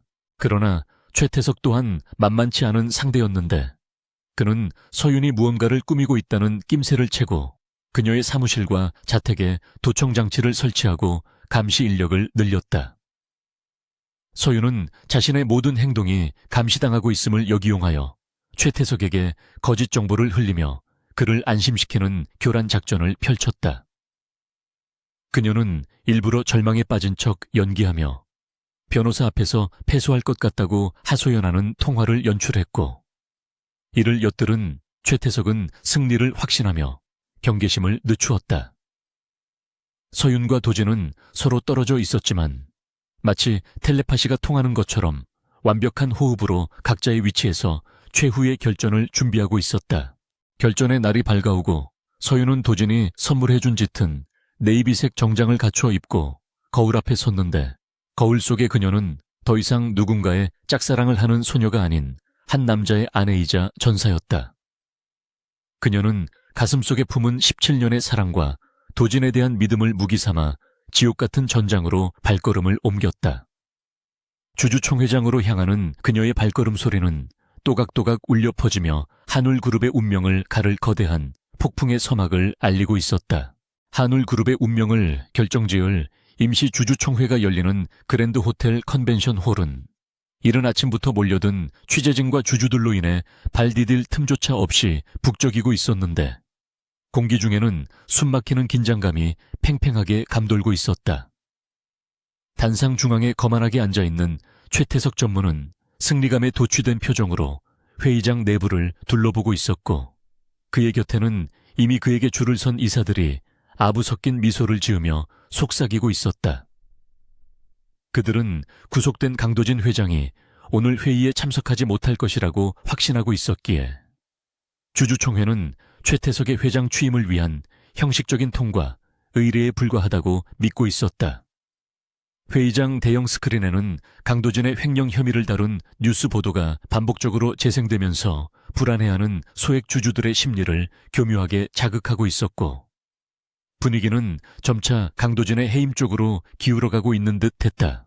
최태석이 의장석에 올라 마이크를 잡고 개회를 선언하자 장내는 순식간에 조용해졌는데, 그는 침통한 연기를 하며 회사의 위기를 초래한 강도진 회장의 경영 실패를 낱낱이 비판하기 시작했다. 그는 준비된 거짓 자료들을 화면에 띄우며 강도진이 그룹의 자산을 사유화하고 주주들의 이익을 배반했다는 자극적인 주장들을 쏟아냈고, 주주석에서는 탄식과 비난의 목소리가 터져 나왔다. 최태석은 이 기세를 몰아 즉각적인 회장 해임안과 자신의 대표이사 선임안을 상정하려 했고, 그의 목소리는 확신에 차서 점차 고조되고 있었다. 바로 그 순간 굳게 닫혀있던 회의장 뒷문이 육중한 소리를 내며 열렸고, 수많은 사람들의 시선이 일제히 그곳으로 쏠리며 웅성거림이 파도처럼 번져나갔다. 문이 열린 곳에는 짙은 네이비색 정장을 완벽하게 차려입은 이서윤이 서 있었는데, 그녀의 뒤에는 수십 명의 변호인단과 경호원들이 마치 군대처럼 도열해 있어 압도적인 위압감을 풍기고 있었다. 서윤은 쏟아지는 카메라 플래시 세례에도 눈 하나 깜짝하지 않고 또각또각 구두 소리를 울리며 단상을 향해 일직선으로 걸어 들어왔는데, 그 걸음걸이에는 한치의 망설임도 없는 당당함이 배어 있었다. 최태석은 예상치 못한 그녀의 등장에 당황하여 마이크를 잡은 손을 떨었지만 곧바로 표정을 수습하며 외부인은 출입할 자격이 없으니 당장 나가라고 소리쳤다. 그러나 서윤은 멈추지 않고 계속해서 걸어오며 품 안에서 위임장 서류를 꺼내 들어 보였고, 그녀의 눈빛은 최태석을 꿰뚫을 듯이 날카롭게 빛나고 있었다. 서윤은 단상 아래에 멈춰 서서 마이크를 넘겨받고 또렷한 목소리로 자신이 강도진 회장의 법적 대리인이자 최대 주주의 권한을 위임받은 대리인 자격으로 이 자리에 섰음을 선언했다. 그녀는 회장 해임안에 대한 표결에 앞서 주주들에게 반드시 알려야 할 중대한 사실이 있다고 말하며 최태석의 제지를 무시하고 진행 요원에게 신호를 보냈다. 스크린의 화면이 순식간에 바뀌면서 복잡한 자금 흐름도가 나타났는데 그것은 서윤이 밤새 분석하여 찾아낸 최태석의 페이퍼 컴퍼니와 차명 계좌의 연결고리를 완벽하게 시각화한 자료였다. 장내는 술렁이기 시작했고 주주들은 화면에 나타난 충격적인 수치들과 최태석의 이름이 적힌 계좌 내역을 보며 경악을 금치 못했다. 최태석은 얼굴이 불그락푸르락해져서 단상을 내려와 서윤에게 삿대질을 하며 그것은 모두 조작된 자료라고 고래고래 소리를 질렀지만 그의 목소리에는 이미 공포가 서려 있었다. 서윤은 차가운 미소를 지으며 이 자료들은 모두 금융당국과 검찰에 이미 제출되었으며 자금 추적 결과 횡령된 회사 돈이 흘러 들어간 곳은 강도진 회장의 주머니가 아니라 바로 최태석 당신의 비밀 금고였다고 폭로했다. 그녀는 논리정연하고 거침없는 말투로 최태석이 그동안 저지른 비리 행각과 주가 조작 시도 그리고 경쟁사에 기밀을 팔아넘긴 정황까지 낱낱이 파헤쳤다. 주주들의 눈빛은 의심에서 분노로 바뀌었고 최태석을 지지하던 이사들조차 슬금슬금 뒷걸음질 치며 그와의 거리를 두기 시작했다. 궁지에 몰린 최태석은 보안 요원들을 부르며 이 미친 여자를 당장 끌어내라고 발악을 했지만 요원들은 서윤 뒤에 버티고 선 경호팀의 기세에 눌려 꼼짝도 하지 못하고 있었다. 최태석은 이서윤이 강도진을 구하기 위해 쇼를 하고 있는 것이라며 그녀의 과거 루머를 다시 언급하려 했지만 서윤은 가소롭다는 듯이 콧방귀를 뀌며 그의 말을 끊어버렸다.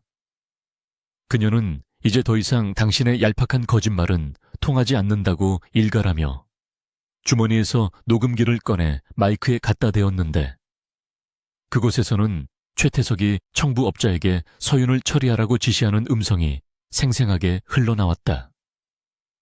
회의장은 충격과 공포로 얼어붙었고 최태석은 자신의 목소리가 울려 퍼지자 다리에 힘이 풀린 듯 휘청거렸다.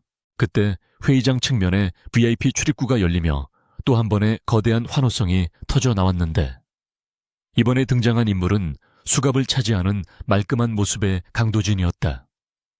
그는 검찰 조사를 마치고 무혐의로 풀려나자마자 곧바로 이곳으로 달려온 것이었는데 며칠간의 수감 생활로 인해 다소 수척해졌지만 눈빛만은 그 어느 때보다 강렬하고 맹수처럼 번뜩이고 있었다.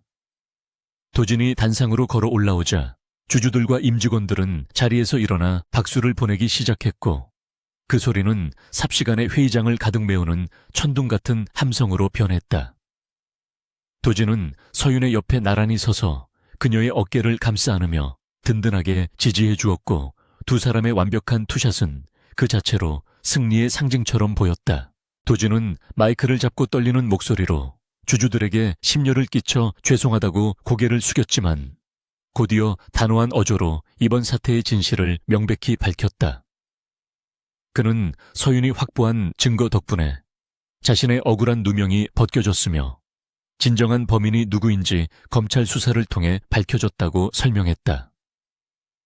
도진은 옆에서 사시나무 떨듯 떨고 있는 최태석을 차갑게 내려다보며 당신의 탐욕이 한울그룹을 위기로 몰아넣었지만 이제 그 대가를 치를 시간이라고 선고했다.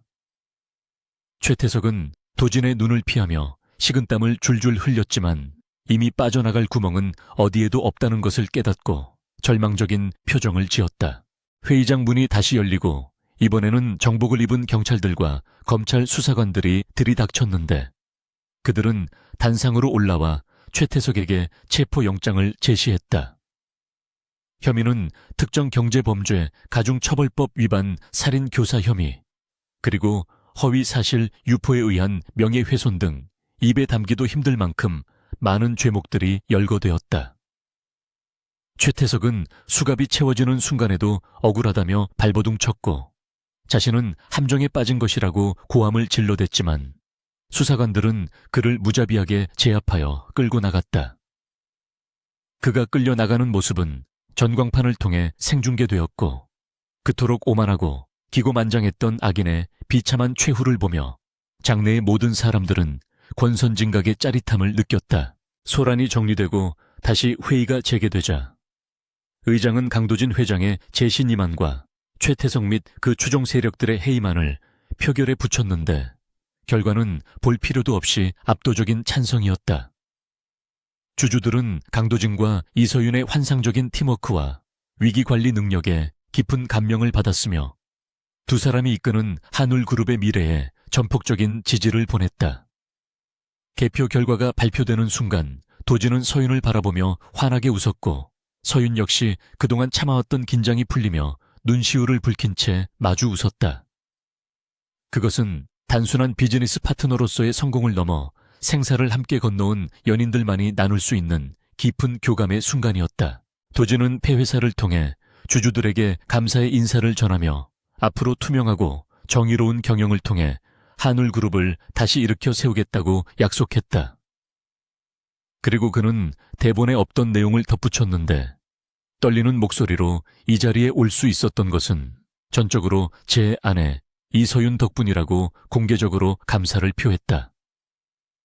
그는 서윤을 향해 손을 내밀었고 서윤이 그 손을 잡자 수많은 카메라들이 그 장면을 포착하며 플래시를 터뜨렸다. 도진은 서윤의 손을 잡고 번쩍 들어 올리며 그녀가 이 회사의 진정한 영웅임을 만천에 알렸고 주주들은 기립박수로 두 사람의 앞날을 축복했다. 회의가 모두 끝나고 사람들이 빠져나간 텅 빈 회의장에 남은 두 사람은 비로소 서로를 온전히 마주볼 수 있게 되었는데 도진은 서윤을 와락 끌어안으며 놓아주지 않았다. 그는 서윤의 귓가에 고맙다는 말과 사랑한다는 말을 끊임없이 속삭였고 서윤은 그의 넓은 가슴에 얼굴을 묻고 그동안 참았던 눈물을 쏟아냈다.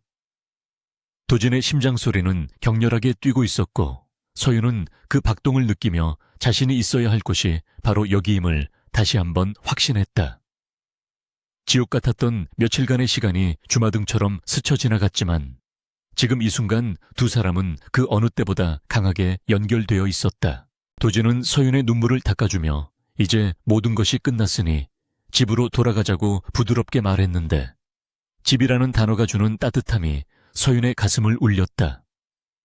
그들은 서로의 손을 깍지 껴잡고 회의장을 빠져나와 긴 복도를 걸어갔는데 창밖에는 며칠간 계속되던 비가 그치고 맑은 햇살이 눈부시게 쏟아지고 있었다.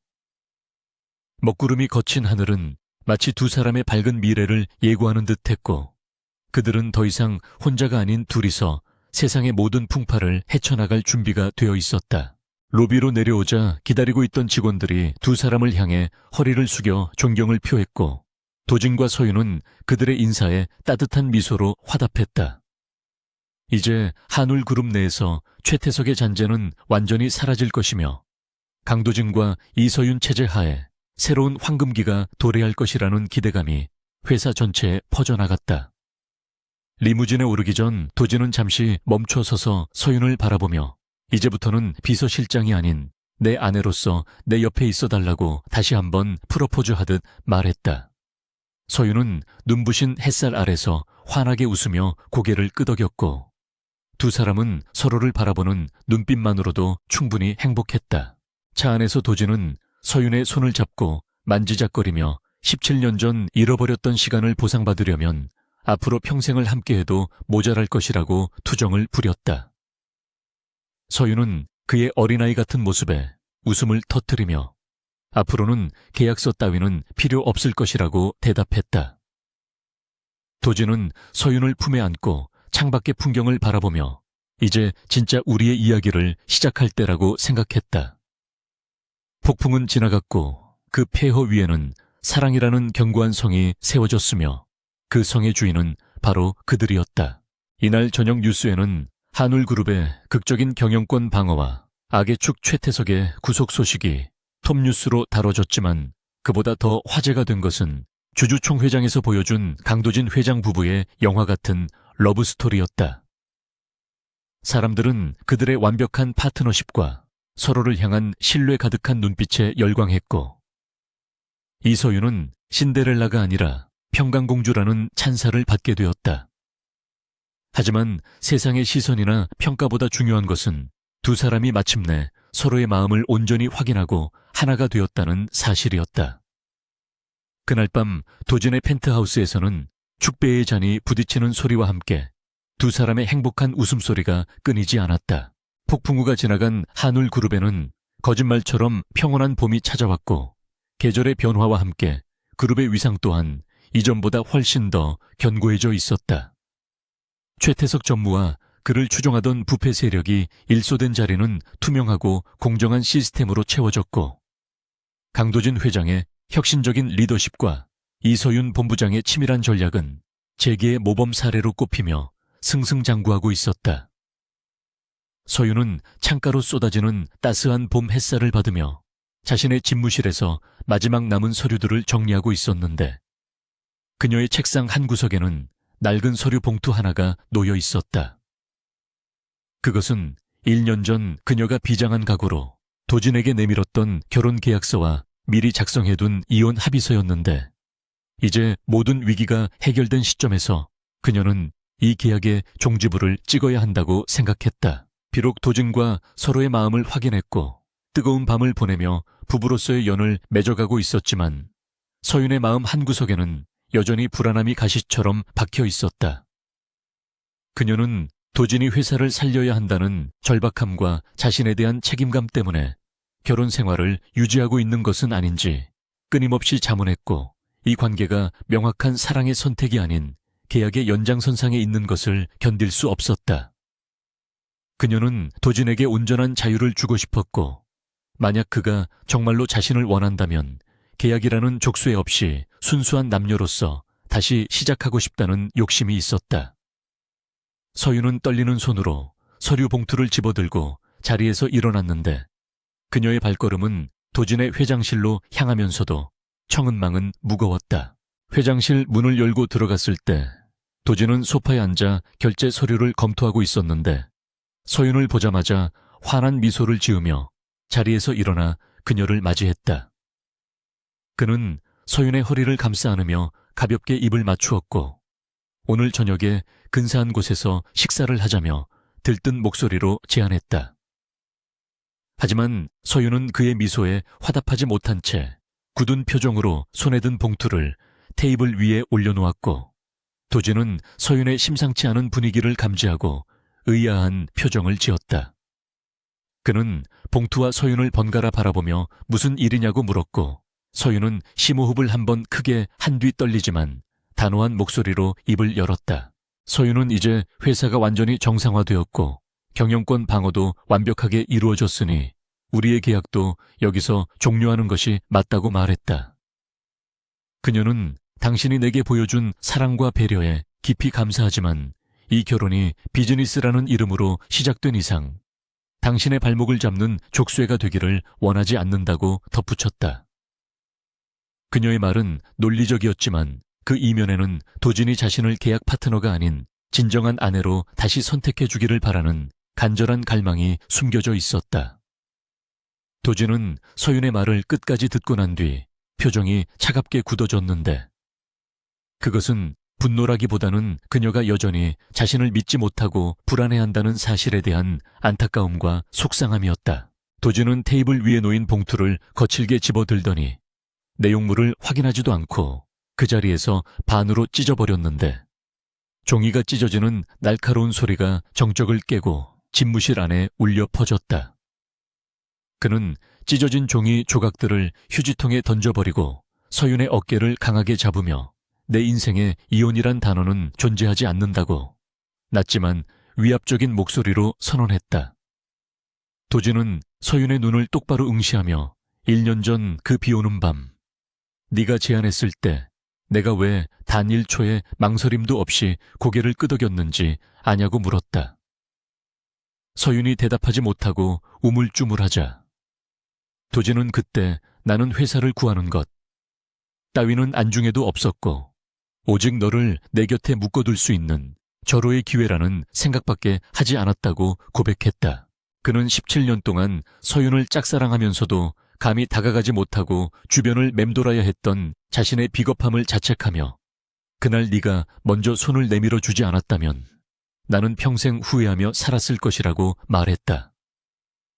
도진의 눈시울이 붉어지며 목소리가 가늘게 떨렸는데 그는 계약서 따위는 처음부터 내게 아무런 의미가 없었고 너와 함께하는 매 순간이 내게는 기적이고 축복이었다고 절절하게 토로했다. 서윤은 도진의 진심 어린 고백에 억눌러 왔던 감정이 터져나오며 눈물을 흘리기 시작했고 도진은 그런 그녀를 품에 꽉 끌어안으며 다시는 이런 쓸데없는 생각으로 우리 사이를 시험하지 말라고 다정하게 꾸짖었다. 서윤은 도진의 가슴에 얼굴을 묻고 미안하다고 흐느꼈는데 그녀의 눈물은 슬픔이 아니라 비로소 완전한 사랑을 확인한 기쁨과 안도의 눈물이었다. 도진은 서윤의 등을 부드럽게 쓰다듬으며 이제 계약 결혼이라는 꼬리표를 떼고 진짜 연애부터 다시 시작하자고 제안했다. 그는 서윤의 손을 잡고 이끌며 지금 당장 가고 싶은 곳이 있다고 말했는데 그의 표정은 마치 소풍을 앞둔 아이처럼 설렘으로 가득 차 있었다. 서윤은 눈물을 닦고 그를 따라 나서며 그가 이끄는 곳이 어디든 평생 함께하겠다고 다짐했다. 도진이 직접 운전하여 도착한 곳은 다름 아닌 두 사람의 모교인 고등학교였는데 교정은 만개한 벚꽃으로 뒤덮여 분홍빛 터널을 이루고 있었다. 주말이라 학생들은 없었고 고요한 운동장에는 봄바람에 흩날리는 벚꽃 잎들만이 눈처럼 내리고 있어 마치 시간이 멈춘 듯한 몽환적인 분위기를 자아냈다. 서윤은 예상치 못한 장소에 놀라움을 감추지 못하며 도진을 바라보았고 도진은 쑥스러운 듯 뒷머리를 긁적이며 여기가 우리 이야기의 시작점이니 여기서 다시 시작하고 싶었다고 말했다. 두 사람은 손을 잡고 벚꽃 잎이 흩날리는 교정을 천천히 걸으며 17년 전의 추억들을 하나둘씩 꺼내놓기 시작했다. 그들은 도서관 건물 앞 벤치에 앉아 서로를 처음 의식했던 순간들을 이야기했는데 서윤은 체육 시간에 넘어진 자신에게 도진이 밴드를 건네주었던 일을 기억했고 도진은 서윤이 도서관 사서로 일할 때 몰래 책을 반납하며 그녀의 옆모습을 훔쳐보았던 일들을 고백했다. 서로가 몰랐던 퍼즐 조각들이 맞춰질 때마다 두 사람은 웃음을 터뜨리기도 하고 아쉬움의 탄식을 내뱉기도 했다. 도진은 그때 용기를 내어 너에게 고백했다면 우리는 17년이라는 긴 시간을 돌아오지 않아도 되었을 텐데라며 후회했지만 서윤은 그 시간이 있었기에 지금의 우리가 더 단단해질 수 있었다고 그를 위로했다. 해가 뉘엿뉘엿 지기 시작하고 교정이 황금빛으로 물들 무렵 도진은 서윤을 이끌고 학교 옥상으로 올라갔는데 그곳은 서울 시내가 한눈에 내려다 보이는 탁 트인 장소였다. 노을이 지는 하늘을 배경으로 서윤을 마주본 도진은 주머니에서 작은 벨벳 상자를 꺼내 들었고 서윤의 심장은 다시금 요동치기 시작했다. 도진은 한쪽 무릎을 꿇고 상자를 열었는데 그 안에는 화려한 다이아몬드 반지가 아닌 심플하고 세련된 백금 반지가 반짝이고 있었다. 그는 떨리는 목소리로 이서윤이라는 여자를 만나기 위해 내 인생의 모든 행운을 다 쓴 것 같다고 말하며 이제는 한울그룹 회장의 아내가 아닌 강도진의 유일한 사랑으로 평생 곁에 있어 달라고 정식으로 프로포즈했다. 서윤은 감동에 벅차 말을 잇지 못하고 고개를 끄덕이며 눈물을 흘렸고 도진은 그녀의 손가락에 반지를 끼워주며 일어서서 그녀를 깊이 껴안았다. 두 사람의 그림자가 옥상 바닥에 길게 드리워지고 노을빛이 그들을 감싸 안으며 세상에서 가장 아름다운 풍경을 만들어냈다. 서윤은 도진의 어깨 너머로 보이는 서울의 야경을 바라보며 17년간의 짝사랑이 마침내 완벽한 마침표를 찍고 영원한 사랑이라는 새로운 챕터로 넘어갔음을 실감했다.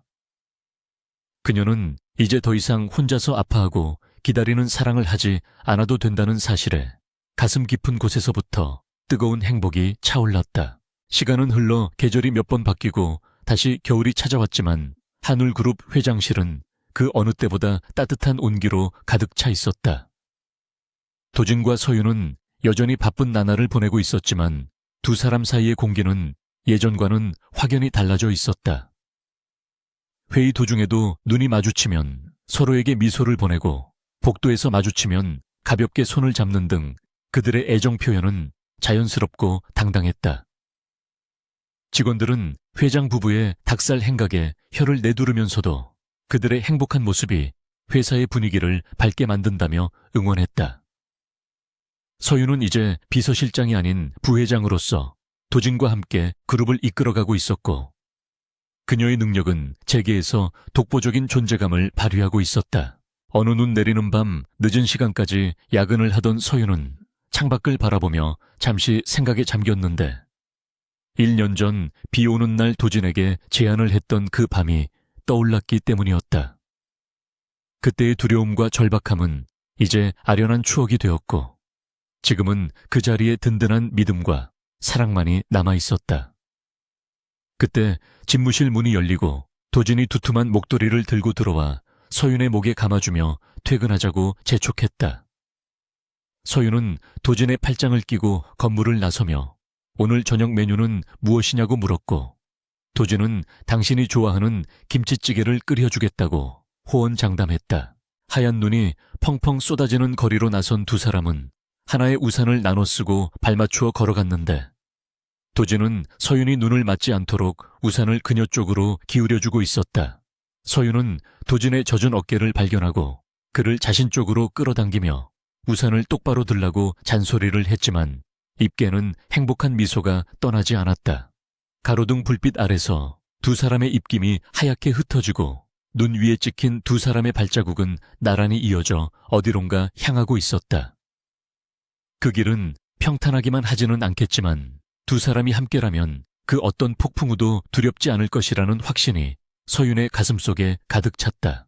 17년이라는 긴 기다림 끝에 찾아온 사랑은 그 깊이만큼이나 단단했고, 그녀의 무모했던 제안에 망설임 없이 고개를 끄덕였던 남자는 이제 그녀의 세상 그 자체가 되었다. 서윤은 도진의 손을 더욱 꽉 잡으며 마음속으로 속삭였다. 고마워요. 나의 회장님, 그리고 나의 영원한 사랑. 도진이 그녀의 마음을 읽기라도 한 듯 고개를 돌려 그녀를 바라보며 사랑한다고 말했고, 서윤은 까치발을 들어 그의 차가운 볼에 따뜻한 입맞춤을 건넸다.